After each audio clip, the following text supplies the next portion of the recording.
भारत में धर्मांतरण हो रहा है। धर्मांतरण आज की समस्या नहीं है, धर्मांतरण 1000 साल पुरानी समस्या है। हमको एक फेक नैरेटिव दे दिया गया। मुगल आए थे इधर व्यापार करने और ईस्ट इंडिया कंपनी आई थी व्यापार करने। सबसे बड़ा झूठ जो हमारे इतिहास में पढ़ाया गया और हम सब ने पढ़ लिया और पढ़ने के बाद दिमाग नहीं लगाया। अगर तुगलक गोरी गजनी व्यापार करने आए थे तो व्यापार करते रहते, उन्होंने लूटमार क्यों शुरू कर दिया? अगर तुगलक गोरी गजनी केवल सत्ता हथियाने आए थे तो जब सत्ता मिल गई तो उसके बाद उन्होंने मंदिर क्यों तोड़ना शुरू कर दिया? तुगलक गोरी गजनी यहां पे सनातन धर्म को खत्म करने आए थे, इस्लाम का प्रचार करने आए थे। हमें क्या पढ़ाया? वो गोरी ऐसे आया व्यापार करने आया, गजनी व्यापार करने आया, ये व्यापार करने आया। बाहर हमारे भी लोग व्यापार करने जाते हैं। दिल्ली में से आपके परिवार का आदमी कोई जाएगा व्यापार करने अमेरिका में तो चुपचाप व्यापार करेगा ना। यहां से दुबई जाएगा तो व्यापार करेगा ना, वहां सत्ता हथिया के वहां के कन्वर्ट थोड़ी करेगा। अगला फेक, क्रिश्चियन यहां आए थे, ईस्ट इंडिया कंपनी आई थी व्यापार करने आई थी। अरे भैया, ईस्ट इंडिया कंपनी व्यापार करने आई थी तो यहां आके व्यापार करती रहती, फिर उसको सत्ता की क्या जरूरत थी? और अगर सत्ता भी चाहिए थी तो पूरे भारत में जमीनों को एक्वायर करके सिविल लाइन खुलवाने की क्या जरूरत थी? फिर कन्वर्जन कराने की क्या जरूरत थी? मठ मंदिरों को अपने आप टेक ओवर करने की क्या जरूरत थी? न मुगल व्यापार करने आए थे, न ब्रिटिश व्यापार करने आए थे। मुगल यहां इस्लाम को बढ़ाने आए थे और ब्रिटिश क्रिश्चियनिटी को बढ़ाने आए थे। इतनी छोटी सी बात, लेकिन हमें चूंकि पढ़ा दिया गया और हम वो पढ़ लिए और उसको हमने कंटिन्यू कर लिया। बात हिंदू और मुस्लिम की नहीं है, बात हिंदू और क्रिश्चियन की नहीं है। बात यह है इंसानियत के लिए कौन सा कल्चर, कौन सी संस्कृति सर्वोत्तम है। वो संस्कृति जो सबको स्वतंत्रता दे, सबको बोलने की स्वतंत्रता दे, सबको सोचने की स्वतंत्रता दे, सबको अपने अपने तरीके से खुश रहने की स्वतंत्रता दे, सबको अपनी पसंद से वस्त्र पर कपड़ा पहनने की स्वतंत्रता दे, या जो सबके ऊपर रिस्ट्रिक्शन लगाए।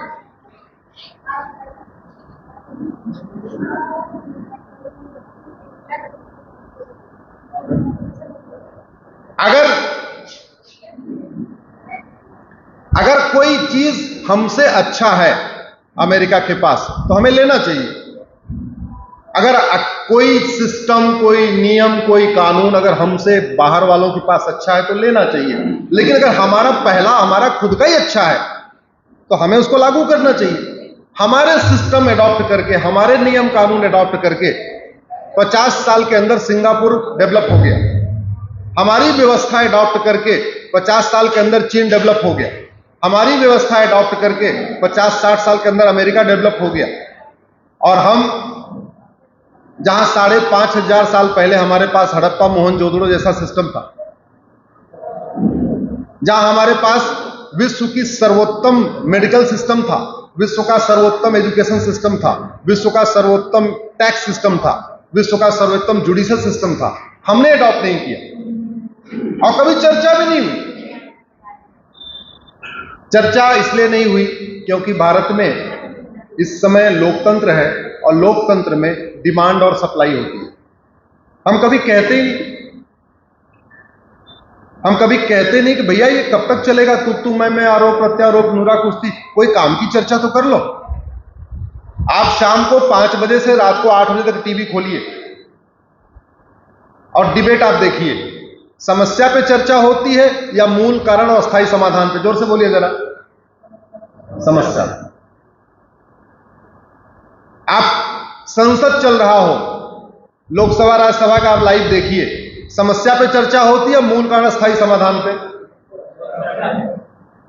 तो भैया बीमारी की चर्चा करके बीमारी ठीक हो सकती है क्या? जोर से बोलिए जरा। अब बीमारी की चर्चा हो रही है, टीवी में भी बीमारी की चर्चा, विधानसभा में भी बीमारी की चर्चा, लोकसभा में भी बीमारी की चर्चा, राज्यसभा में बीमारी की चर्चा। वो दवाई कौन सी चाहिए? समस्या है कहां पे? हेडेक हो रहा है तो पेट में कब्ज तो नहीं है, उस पर चर्चा नहीं हो रही। बीमारी की चर्चा करके बीमारी ठीक नहीं होगी, व्यवस्था को बदलना पड़ेगा। आज की डेट में हमारे पास विश्व के सबसे ईमानदार प्रधानमंत्री हैं, सबसे मेहनती प्रधानमंत्री हैं, सबसे राष्ट्रभक्त प्रधानमंत्री हैं। इसके बावजूद आतंकवाद खत्म हो गया? जोर से बोलिए। अलगाववाद खत्म हुआ, कट्टरवाद खत्म हुआ, माओवाद खत्म हुआ, नक्सलवाद खत्म हुआ, जिहाद खत्म हुआ, पत्थरबाजी खत्म हुई, सरतंसजुदा के नारे खत्म हुए, घूसखोरी खत्म हुई, जोर से बोलिए जरा, जमाखोरी खत्म हुई, मिलावटखोरी खत्म हुई, कालाबाजारी खत्म हुई, नशा तस्करी खत्म हुई, मानव तस्करी खत्म हुई, सोना तस्करी खत्म हुई। क्या खत्म हुआ?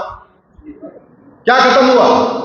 क्यों? क्योंकि डॉक्टर बहुत अच्छा हो, दवा घटिया हो तो बीमारी ठीक नहीं हो। ऐसे शासक बहुत अच्छा हो, नियम कानून घटिया हो तो किसी समस्या का समाधान नहीं हो। ये बात जितने जल्दी समझ लें उतना अच्छा है, सब लोग समझ लें तो अच्छा है। और एक नागरिक का कर्तव्य निभाएं। जिनको आप वोट देते हैं उनका मूल काम क्या है, इसको समझिए। 5 रुपए हम धोबी को देते हैं, चाहते हैं बहुत बढ़िया कपड़ा प्रेस करें। 50 रुपए नाई को देते हैं, हम चाहते हैं बहुत बढ़िया तरीके से बाल काटे। 500 रुपए डॉक्टर को देते हैं, हम चाहते हैं एक ही बार में ऐसी दवाई दे दे बीमारी दोबारा आए ही ना। 2000 रुपए 3000 रुपए ट्यूशन देते हैं, चाहते हैं टीचर ऐसा पढ़ा दे बच्चा हमारा टॉप कर जाए। 10-12 हजार रुपए ड्राइवर को देते हैं, चाहते हैं ऐसी गाड़ी चलाए कि कभी डेंट उसमें डेंट भी ना आए, बढ़िया हमारी यात्रा सुरक्षित होती रहे। जहां हमारा पर्सनल काम होता है वहां हम हर चीज में क्वालिटी ढूंढते हैं। नाई बढ़िया चाहिए किसी जाति का हो, धोबी बढ़िया चाहिए किसी कास्ट का हो, मोची बढ़िया चाहिए किसी कास्ट का हो, डॉक्टर बढ़िया चाहिए किसी कास्ट का हो, टीचर बढ़िया चाहिए किसी कास्ट का हो, ड्राइवर भी बढ़िया चाहिए किसी कास्ट का हो। लेकिन सांसद और विधायक अपने, सांसद विधायक क्या चाहिए? अपनी जाति वाला चाहिए। कितने सेल्फिश हैं आप जरा सोचिए।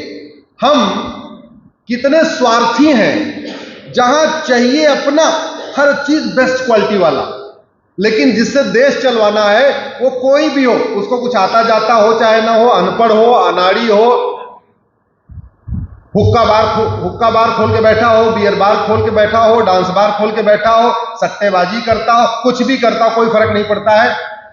थोड़ा दारू वारू दे दिया, थोड़ा पैसा वैसा दे दिया, कास्ट वाला है, बस बात खत्म। ऐसा आप लोगों के लिए नहीं कह रहा, अपने दिल पे मत लेना।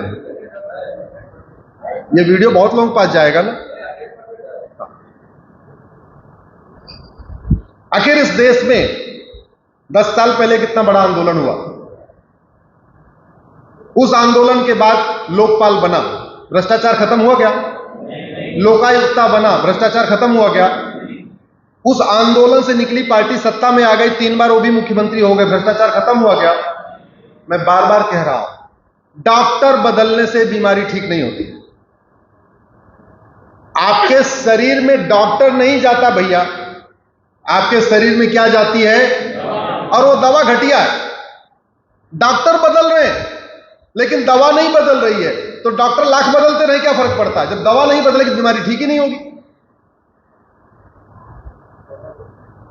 ड्राइवर बहुत अच्छा हो, गाड़ी का इंजन खराब हो, आप ड्राइवर बदलते रहिए, गाड़ी ठीक से चलेगी नहीं।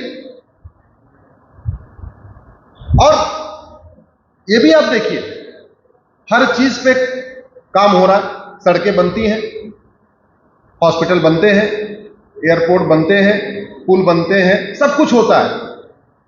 जहां पैसा खर्च होता है वहां सब होता है। जहां आप लोगों का टैक्स का पैसा खर्च होता है वो सारे काम होते हैं, लेकिन जो काम फ्री में हो सकता है वो नहीं होता। अगर घूसखोरी वाला कानून कठोर बना दिया जाए, कोई लागत आएगी? जमाखोरी का कानून कठोर बना दिया जाए, कोई लागत आएगी? आतंकवाद का कानून कठोर बना दिया जो कोई लागत आएगी, अलगाववाद का कानून कठोर कोई लागत नहीं आएगी। आपके दिल्ली में एक के बाद एक धर्मांतरण की घटनाएं हो रही हैं, जिस धर्मांतरण को रोकने के लिए हमारे पूर्वजों ने सिख पंथ बना लिया। अदरवाइज सिख पंथ क्यों बनता? नहीं बनता। अगर मुगलों का आक्रमण नहीं होता तो आज की डेट में सिख पंथ नहीं होता। सिख पंथ बना इसलिए क्योंकि अटैक हुआ। हमारे पूर्वजों ने कहा नहीं, सब लोग अपना एक एक बड़ा वाला लड़का दो, अब हम पंथ बनाएंगे, हम अलग से खालसा पंथ बनाएंगे, इसे लड़ेंगे। धर्मांतरण को रोकने के लिए हमारे पूर्वजों ने इतना बलिदान किया, साहिबजादों को दीवार में चिनवा दिया। शीशगंज गुरुद्वारा बना हुआ है जहां पे गुरु का गर्दन काटा गया। बंदा बहादुर को कैसे तड़पा के मारा गया। कितने हमारे पूर्वजों को खौलते तेल में डाल दिया गया, गर्दन काट दिया गया, सब कुछ कर दिया गया। धर्मांतरण रुका क्या? हमने, हमारी सरकारों ने धर्मांतरण कराने वालों को फांसी देने का कानून भी नहीं बनाया। फांसी देने का कानून बनाने में कोई लागत आएगी क्या? और बनाया नहीं, और आप लोगों ने डिमांड नहीं किया। आप लोग अपने काम में इतने मस्त हैं, आपको इस बात का ध्यान ही नहीं है कि आप आज जो नवरात्रा मना रहे हैं वो गुरुओं के कारण मना रहे हैं। आज आप जो नवरात्रा मना रहे हैं गुरु गोविंद सिंह के कारण मना रहे हैं, बंदा बहादुर के कारण मना रहे हैं, वीर शिवाजी के कारण मना रहे हैं। ऐसे अनेक हमारे जो पूर्वज थे जिन्होंने धर्म की रक्षा के लिए इतना बड़ा बलिदान किया। हमारी माताएं अगर सिंदूर लगा रही हैं तो किस लिए? क्योंकि हमारे पूर्वजों ने बलिदान दिया। अगर मैंने रक्षा पहना हुआ है, क्यों? क्योंकि हमारे पूर्वजों ने बलिदान किया। हमारी बेटियां मंगलसूत्र पहनती हैं, चूड़ी पहनती हैं, करवा चौथ रखती हैं, सारा कुछ सनातन फॉलो कर रही है। क्यों? क्योंकि हमारे पूर्वजों ने बलिदान किया। अरे उतना नहीं कर सकते, कुछ तो कर लो, और कुछ नहीं, कम से कम कानून तो मांग लो, ढंग का कानून बना तो दो। जैसे फिल्म निर्माता का काम है अच्छी फिल्म बनाना, ऐसे कानून निर्माता का काम क्या है? अच्छा कानून बनाना। मुगलों के टाइम में धर्मांतरण हुआ, आज भी धर्मांतरण हो रहा है और सजा हो ही नहीं रही। और कितने आश्चर्य की बात, धर्मांतरण का जब भी मैटर आता है कोर्ट में तो केवल तारीख पे तारीख मिलती रहती है। आज कोई व्यक्ति धर्मांतरण कराए, साल भर के अंदर सजा हो जाए, दूसरा कोई आदमी धर्मांतरण करने के पहले 10 बार सोचेगा। अगर भारत में धर्मांतरण हो रहा है तो वो जुडिशरी का फेलियर है। मैं ये बात सुप्रीम कोर्ट से 10 किलोमीटर की दूरी पे पूरी जिम्मेदारी के साथ कह रहा हूं। सुप्रीम कोर्ट को सोचना पड़ेगा, चीफ जस्टिस ऑफ इंडिया साहब को सोचना पड़ेगा। क्यों? क्योंकि वो हमारे न्याय के हमारे प्रमुख हैं, जुडिशियल सिस्टम के प्रमुख हमारे चीफ जस्टिस ऑफ इंडिया साहब। आखिर इस देश में किसी भी तरीके का अपराध कम क्यों नहीं हो रहा है? घुसपैठ यहां क्यों हो रही है? धर्मांतरण यहां क्यों हो रहा है? माओवाद खत्म क्यों नहीं हो रहा है? नक्सलवाद खत्म क्यों नहीं हो रहा है? फिरौती खत्म क्यों नहीं हो रही है? अपहरण खत्म क्यों नहीं हो रहा है? अराजकता खत्म क्यों नहीं हो रही है? इसके लिए हमारे कोर्ट की भी जिम्मेदारी है और इस बात को सुप्रीम कोर्ट को समझना होगा। सुप्रीम कोर्ट के सभी माननीय जजेस को समझना होगा। सुप्रीम कोर्ट के जज भी कोई भगवान नहीं है। संविधान की भाषा में वो पब्लिक सर्वेंट है। सुप्रीम कोर्ट के जज भगवान नहीं है। हम लोग माय लॉर्ड कहते हैं, अलग बात है। एक्चुअल में वो पब्लिक सर्वेंट है। पब्लिक सर्वेंट का मतलब जन सेवक। जन सेवक का काम है जनता की सेवा करना। सुप्रीम कोर्ट के जज भी संविधान के नीचे हैं और संविधान के अंदर जितने भी पोस्ट हैं, चाहे वो राष्ट्रपति का पद है या प्रधानमंत्री का पद है या मुख्यमंत्री का पद है या चीफ जस्टिस ऑफ इंडिया या सुप्रीम कोर्ट, हाई कोर्ट, सबका कार्य है जनता की सेवा करना, भारतीय संस्कृति की रक्षा करना, भारतीय परंपरा की रक्षा करना, भारतीय ज्ञान विज्ञान की रक्षा करना। अगर किसी भी कार्य से भारत की संस्कृति कमजोर हो रही है, भारतीय रीति रिवाज कमजोर हो रहा है, अगर कोई विदेशी कुरीति आ रही है, उसको रोकना सुप्रीम कोर्ट का कार्य है। और सुप्रीम कोर्ट में मैं खासतौर पर इसलिए इंफेसिस दे रहा हूं कि चलो सांसदों विधायकों को यह नहीं पता होता कि सिंगापुर में कौन सा कानून चल रहा है, अमेरिका में कौन सा चल रहा है, या चाइना में क्या चल रहा है, या जापान में क्या चल रहा है।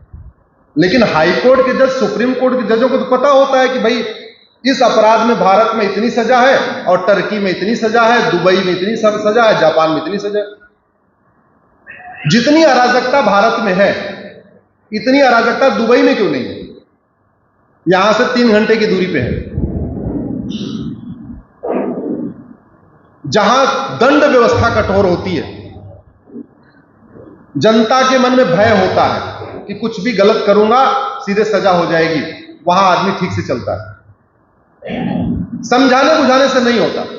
आप लाख सबको समझाते रहिए, हेलमेट लगाओ, हेलमेट लगाओ, हेलमेट लगाओ, आप पेनाल्टी हटा दीजिए, कल से लोग बिना हेलमेट के घूमेंगे, और पेनाल्टी बढ़ा दीजिए, कल से सब हेलमेट पहन के घूमेंगे। ये मानव स्वभाव है। सठे वो बिना डर के मारे, बिना भय के मारे ठीक से काम नहीं करता। हमारी संस्कृति बहुत तेजी के साथ डिफॉर्म हो रही है, और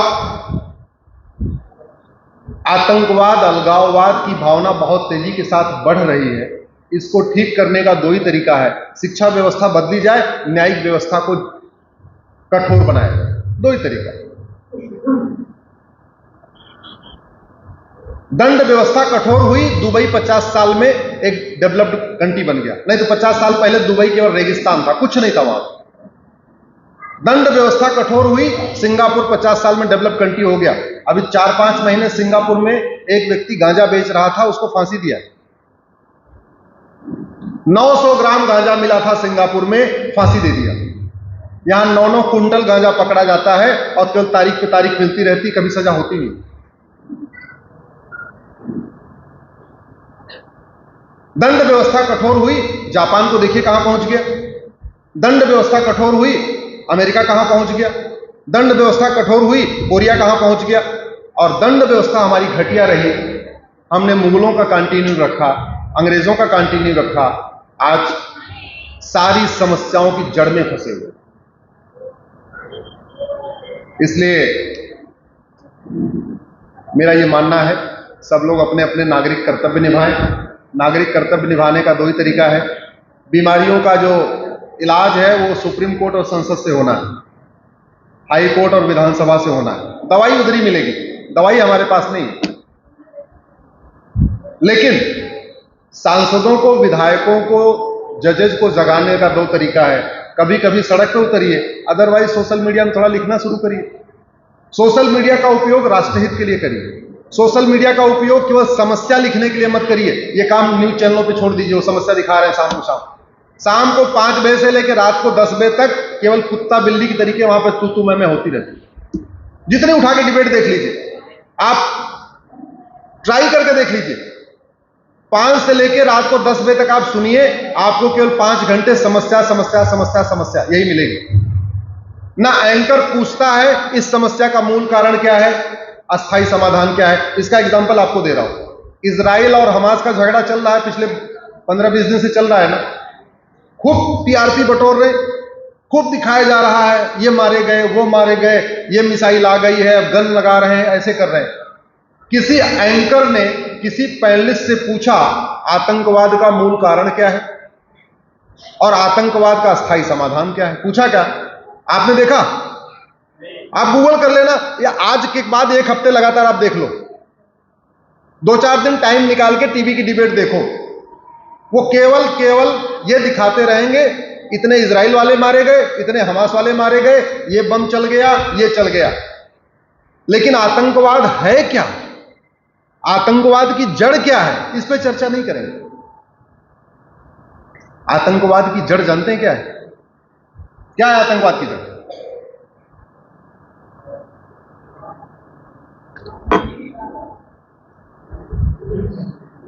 यहां पे कितने लोग हनुमान जी की पूजा करते हैं? हाथ उठाइए जरा। कितने लोग दुर्गा जी की करते हैं? सब लोग करते हैं। भगवान राम की, शंकर जी की, ये तो सारा मल्टी डिसिप्लिन हो गया। हम अपने बच्चों को कभी ये सिखाते हैं क्या कि केवल हनुमान जी ही पूजा के योग्य हैं, दूसरा कोई नहीं है? कभी सिखाते हैं क्या? जोर से बोलिए। कभी राम की पूजा करने वाले अपने बच्चों को यह सिखाते हैं क्या केवल राम ही पूजा के योग्य है? राम के भक्त कभी ये नहीं कहते केवल राम पूजा के योग्य है। भगवान शंकर के भक्त कभी नहीं कहते केवल भगवान शंकर ही पूजा के योग्य है। कृष्ण के भक्त कभी नहीं कहते केवल कृष्ण ही पूजा के योग्य है। लेकिन जो विदेशी रिलीजन है वो जिस रिलीजन को मानते हैं कहते हैं केवल यही पूजा के योग्य है, यही इबादत के लायक है, दूसरा कोई है नहीं। कट्टरता का जो जड़ है यह है, कट्टरता का मूल कारण यह है जो बच्चा पेट में 9 महीने से सुनता आ रहा है कि केवल जिसकी इबादत हमारे पिताजी करते हैं यही इबादत के लायक है, दूसरा कोई है ही नहीं। सनातन में शांति इसलिए है कि दादाजी शंकर जी की पूजा कर रहे थे, बेटा कृष्ण की पूजा करने लग गया, पोता जो है राम की पूजा करता है और नाती जो है दुर्गा जी की पूजा करता है। इतनी स्वतंत्रता है, यह स्वतंत्रता है। बाकी तो छोड़ दो। मैंने बहुत सारे जैन परिवार में देखा, पिताजी भगवान महावीर का ध्यान करते हैं, बेटा हनुमान जी का ध्यान करता है और बहू देवी जी का ध्यान करती है, नवरात्रा भी रखती है। मैंने बहुत सारे सिख परिवारों में देखा, वो हर महीने वैष्णो देवी जाते हैं, हर महीने। कभी आप वैष्णो देवी जाके देखो, आपको आधा पंजाब वहीं नजर आएगा। हमारे सारे सिख भाई वहां जानते, क्योंकि उनको वो कभी ये नहीं कहते कि नहीं देवी की पूजा करते करे हमारा सिख पंथ खतरे में आ जाएगा, नहीं मानते, इसलिए वहां भी कट्टरता नहीं। कट्टरता तब आती है जब आप अपने घर के बच्चों को पेट में जब है वो तब से आप उसको सुना रहे हो केवल यही इबादत के लायक है, दूसरा कोई नहीं, यही करना है, नहीं तो नरक में चले जाओगे, यही करोगे तो जन्नत में जाओगे और ये नहीं करोगे तो जहन्नुम में चले जाओगे। सनातन धर्म कितना महान है इसको आप समझिए। दुनिया के किसी और रिलीजन में नारी की पूजा ही नहीं होती। जितने विदेशी रिलीजन है भारत के बाहर वाले, इसमें नारी को भगवान स्वरूप नहीं माना जाता है। इतने सोचिए जरा, इतने मेल डोमिनेंट उनकी सोच है। उनका मानना है जो भगवान है वो पुरुष के रूप में ही आएगा, महिला के रूप में आ ही नहीं सकता। दुनिया में 1100 रिलीजन है, नारी की पूजा देवी रूप में पूजा केवल और केवल भारत में होती है। दुनिया में 6500 भाषाएं हैं, 6500 भाषाओं में जननी जन्म भूमिश्च स्वर्गादिपत गरीयसी, ये विधान केवल भारत में है और किसी भाषा में नहीं, केवल संस्कृत में ही है। यत्र नारंती पूज्यते रमनते तत्र देवता, ये भाव केवल और केवल संस्कृत में है, दुनिया के और 6500 भाषाओं में नहीं है, न 1100 रिलीजन में।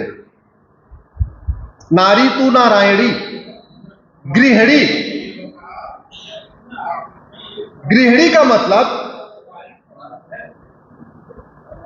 गृहिणी का मतलब, गृह मतलब घर और ऋणी का मतलब ऋणी। आप जरा सोचिए, गृहिणी का मतलब जिसका पूरा घर ऋणी हो उसको क्या कहते हैं? गृहिणी। यह भाव केवल भारत में ही है, दुनिया के 1100 रिलीजन में गृहिणी को ऐसा नहीं शब्द नहीं है, न आपको 6500 भाषाओं में मिलेगा।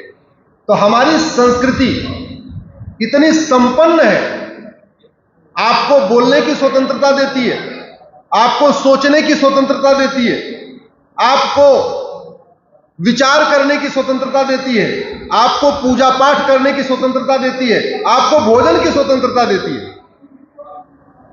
आप नवरात्रा रखते हैं, आप केवल पानी पी के रखें तो भी ठीक, जल फल कर ले तो भी ठीक, जल फल दूध कर ले तो भी ठीक, साबूदाना खा ले तो भी ठीक, सेंधा नमक खा ले तो भी चलेगा, कोई रोक टोक है क्या? आप 9 दिन रखें तो भी ठीक, पहला आखिरी रखें तो भी ठीक, और एक भी दिन न रखें तो भी ठीक, कोई दिक्कत नहीं। ऐसी स्वतंत्रता कहीं मिलती है क्या? माता जी का पैर छू ले तो भी ठीक, नहीं छुआ तो भी ठीक, नमस्ते कर लिया तो भी ठीक, साष्टांग दंडवत कर लिया तो भी ठीक, पर डे मंदिर गए तो भी ठीक, नहीं गए तो भी ठीक, घर में आप पूजा कर लो, बाहर भी चले जाओ, ये स्वतंत्रता कहीं और है क्या? कोई अपने घर में चर्च बना सकता है क्या? बोलिए जरा, कोई अपने घर में मस्जिद बना सकता है क्या? लेकिन घर में हम मंदिर बना सकते हैं कि नहीं? इतनी स्वतंत्रता कहां मिलेगी? एक ही मंदिर में दुर्गा जी की भी फोटो, शंकर जी की फोटो, राम की फोटो, लक्ष्मण जी की फोटो, गुरु गोविंद सिंह की फोटो, महावीर की फोटो, गौतम बुद्ध की फोटो आप रख सकते हो। आपको कोई रोकने आएगा क्या? इतनी स्वतंत्रता कहां मिलेगी? इसलिए मैं कह रहा हूं, सनातन संस्कृति, भारतीय संस्कृति दुनिया की सबसे महान संस्कृति है। आप रामायण की चौपाइयों पे तर्क वितर्क कर सकते हैं, आपका कोई गला काटेगा क्या? जोर से बोलिए जरा। आप वाल्मीकि रामायण पे तर्क वितर्क करिए, आपको कोई गला काटेगा क्या? आज की डेट में कई बार चर्चा होती है कि महाभारत क्यों हुआ। कोई कहता है कि धृतराष्ट्र ने गलती किया, कोई कहता है दुर्योधन ने गलती किया, कोई कहता भीष्म पितामह ने गलती किया, उन्होंने अपना वीटो पावर नहीं लगाया, कोई कहता द्रोणाचार्य ने अगर विद्रोह कर दिया होता तो महाभारत रुक जाता, कोई कहता कर्ण अगर विद्रोह कर देता तो महाभारत रुक जाता। इतनी सोचने की आजादी जितनी सनातन में है, आपके दूसरे रिलीजन में नहीं है।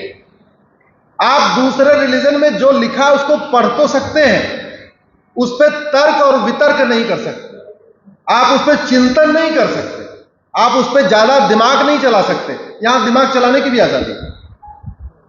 इतने सुंदर संस्कृति को, और त्योहार भी आप देखो, बिहार में कुछ अलग त्योहार, यूपी में अलग त्योहार, केरल में अलग त्योहार, अलग अलग तरीके से। वही दिवाली दक्षिण में अलग तरीके से मनाते हैं, उत्तर में अलग तरीके से मनाते हैं। यही नवरात्रा दक्षिण में अलग तरीके से मनाते हैं, उत्तर में अलग तरीके से मनाते हैं। इतनी जो फ्रीडम है, इसलिए मैं कहता हूं सनातन का मतलब फ्रीडम है, स्वतंत्रता है। सनातन का मतलब समता है, सनातन का मतलब समृद्धि है, सनातन का मतलब आजादी है, सनातन का मतलब आपको विचार करने की, सोचने की आजादी है, सनातन का मतलब इक्वेलिटी, सनातन का मतलब जस्टिस, सनातन का मतलब लिबर्टी, सनातन का मतलब फ्रेटर्निटी, सनातन का मतलब यूनिटी इंटीग्रेशन। जो हमारे संविधान के मूल तत्व हैं वो सब सनातन संस्कृति से निकले हैं। बाकी और कहीं पे भी ये सिस्टम नहीं है। इसलिए अगर कोई ये कहता है सनातन खत्म करेंगे, एक्चुअल वो कह रहा है हम भारत के संविधान को खत्म करेंगे। एक्चुअल वो कह रहा है हम संविधान को नहीं हम खत्म करेंगे, हम इसको आगे रहने नहीं देंगे। इसलिए मेरा आप सबसे निवेदन है, नवरात्रि का दिन है, आप लोग भी चलिए पूजा पाठ करिए। मेरा भी 9 दिन का व्रत चल रहा है, मैं भी चलो पूजा पाठ करता हूं। आप सब लोग आए, इतनी देर सुने, मैं आप सबका आभार व्यक्त करता हूं। भारत माता की